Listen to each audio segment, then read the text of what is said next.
আপনি কি আমায় ডেকেছেন ম্যাডাম? কি হয়েছে বলুন, আপনার কোনো কি সমস্যা হয়েছে?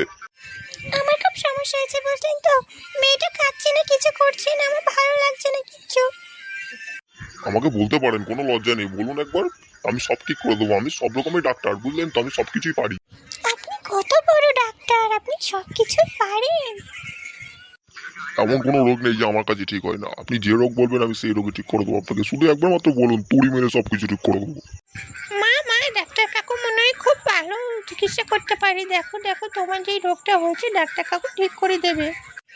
এই শোনা, তুই ঘর থেকে বেরিয়ে যা, তো ডাক্তার কাকু আমার চিকিৎসা করবে, বুঝলি তো। ঠিক আছে মা, তাহলে আমি বাইরে গেলাম, ঠিক আছে।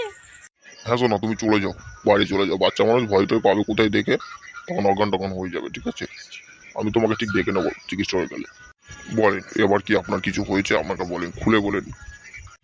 বলছি, লজ্জা লাগছে আমার বলতে, বলবো? বলতে পারেন, বসেন আপনি, আমি বলছি আপনি কি হয়েছে। আমি সব দেখছি, দেখি দেখি আপনার হাতটা দেখি একটু। আপনি শুনে ভয় পেয়ে যাবেন। আহ, আহ, আহ, আমার না খুব পেয়েছে। উহ, কি হলো, আপনি এরকম করছেন কেন? প্লিজ এরকম করবেন না। মানুষজন যদি দেখে ফেলে তাহলে, মানুষজন দেখে ফেলে আমার মান সম্মান কিছু থাকবে না, আমাকে মারবে। প্লিজ এরকম করবেন না, প্লিজ ম্যাডাম এরকম করবেন না।